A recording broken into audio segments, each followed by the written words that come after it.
Hello guys and welcome to our channel পাঁচের পাঠশালা। তো আজকে আমাদের আলোচ্য বিষয় বর্তমানের একটি ট্রেন্ডিং নিউজ, জনগণ মন জাতীয় সঙ্গীতের পুনঃসংস্করণ। বিভিন্ন রকম সোশ্যাল মিডিয়ায় এই খবরটি কিন্তু আমরা বিভিন্ন রকমভাবে দেখতে পাচ্ছি। তো একজন দায়িত্ববান ভারতীয় নাগরিক হিসেবে কিন্তু আমাদের সঠিক তথ্যগুলো কিন্তু জানা উচিত। তো আমাদের ভিডিওটি সম্পূর্ণ দেখলে আশা রাখি এই বিশেষ খবরটি সমস্ত যে ধারণা আপনাদের ক্লিয়ার হয়ে যাবে।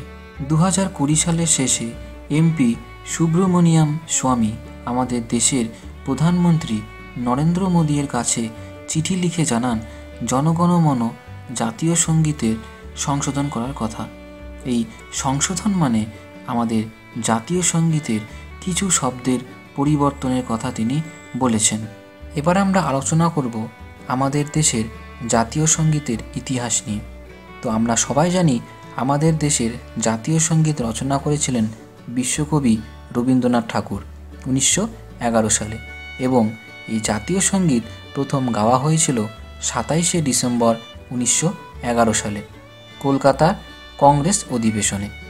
জনগণ মন এই যে লেখাটি, এই লেখাটিকে কিন্তু পুনরায় নেতাজি সুভাষচন্দ্র বসু লিখেছিলেন 1943 খ্রিস্টাব্দে, এবং এই লেখাটিকে কিন্তু আমরা আইএনএ ভার্সন হিসেবেও কিন্তু জানি।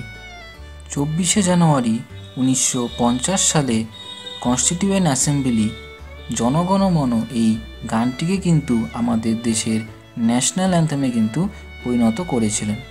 কনস্টিটিউয়েন্ট অ্যাসেম্বলির তৎকালীন প্রেসিডেন্ট তথা আমাদের দেশের প্রথম প্রধানমন্ত্রী রাজেন্দ্র প্রসাদ কিন্তু সেই সময় বলে গিয়েছিলেন, ভবিষ্যতে যদি কোনো দিন আমাদের এই ন্যাশনাল অ্যান্থেমের যদি কোনো শব্দ অ্যামেন্ডমেন্ট মানে হচ্ছে সংশোধনের যদি কোনো প্রয়োজন হয় সেটা কিন্তু করা যাবে। তো এই যে অ্যামেন্ডমেন্টের যে অধিকার তিনি কিন্তু দিয়ে গিয়েছিলেন।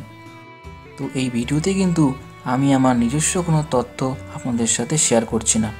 এই সমস্ত তথ্যগুলো কিন্তু বিভিন্ন ধরনের টুইটস ও আর্টিকেল দিয়ে কিন্তু সংগ্রহ করা।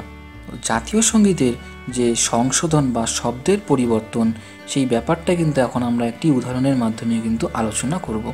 তো দেখো, আমাদের যে ন্যাশনাল অ্যান্থেম আছে সেখানে কিন্তু সিন্ধুর কিন্তু কথা বলা রয়েছে, পাঞ্জাব ও সিন্ধু, গুজরাট ও মারাঠা।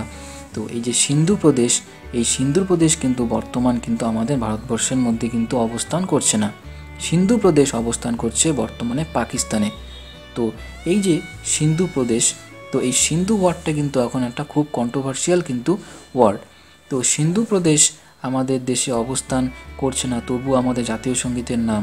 তো এই যে একটা কন্ট্রোভার্সিয়াল ব্যাপার, এর পরিপ্রেক্ষিতেই কিন্তু মানে এই কিছু শব্দের পরিবর্তনের কথা কিন্তু বলা হচ্ছে। আশা করি তোমাদের সমস্ত বিষয়টা ক্লিয়ার হয়েছে।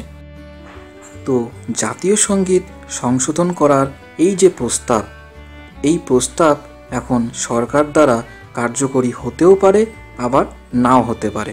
তো এটা কিন্তু এখন সঠিকভাবে বলা যাচ্ছে না যে আদেও আমাদের জাতীয় সঙ্গীতের যে সংশোধন হবে কি না। তো আজকের ভিডিও এখানেই সমাপ্ত হলো। Thank you for watching and see you in the next video.